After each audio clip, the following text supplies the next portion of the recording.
ଆଜିର ପ୍ରଶ୍ନ ରୂଢ଼ି ସମ୍ପର୍କିତ। ସଂକୁଚିତ ପରିବେଶରେ ବଢ଼ିଥିବା ବ୍ୟକ୍ତି ଅର୍ଥ ବୁଝାଉଥିବା ଲୋକବାଣୀଟି ବାଛ। କେଉଁ ଗାଈର ଗୋବର, ନା କୂପ ମଣ୍ଡୁକ, ନା ଢକେ ପିଇ ଦଣ୍ଡେଜି, ନା ଅଟ ମୁହଁରେ ଜିରା। ସଠିକ୍ ଉତ୍ତରଟି ହେଉଛି କୂପ ମଣ୍ଡୁକ। କେଉଁଟି ସମପର୍ଯ୍ୟାୟ ବାଚକ ରୂଢ଼ି ନୁହେଁ? ଅହିନକୁଳ ସମ୍ପର୍କ, ନା ନାଟର ଗୋବର୍ଦ୍ଧନ, ନା ହୁଙ୍କା ପିଟା, ନା ଦଗା ଦେବା। ସଠିକ୍ ଉତ୍ତରଟି ହେଉଛି ଦଗା ଦେବା। ମହରମରୁ ଯାଇ କାନ୍ତରରେ ପଡ଼ିବା, ଏ ରୂଢ଼ିଟିର ଅର୍ଥ କ'ଣ?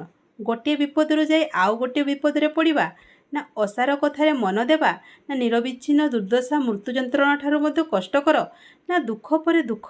ସଠିକ୍ ଉତ୍ତରଟି ହେଉଛି ଗୋଟିଏ ବିପଦରୁ ଯାଇ ଆଉ ଏକ ବିପଦରେ ପଡ଼ିବା। କେଉଁ ରୂଢ଼ିଟି ଠକ ଅର୍ଥରେ ପ୍ରଚଳିତ?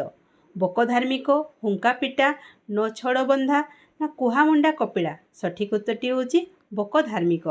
ବୃଥା ଚେଷ୍ଟା, ଏହି ଅର୍ଥ ବୁଝାଉଥିବା ଲୋକବାଣୀଟି କ'ଣ? ନାଇଁ ମାମୁଁ ଠାରୁ କଣା ମାମୁଁ ଭଲ, ନା ନଈ ସୁଅରୁ ବାଲିବନ୍ଧ, ନା ଢକେ ପିଇ ଦଣ୍ଡେଜି, ନା କୂପ ମଣ୍ଡୁକ। ନଈ ସୁଅକୁ ବାଲିବନ୍ଧ। ଭଲ ଲାଗିଲା ଲାଇକ୍ ସେୟାର କରନ୍ତୁ। ଧନ୍ୟବାଦ।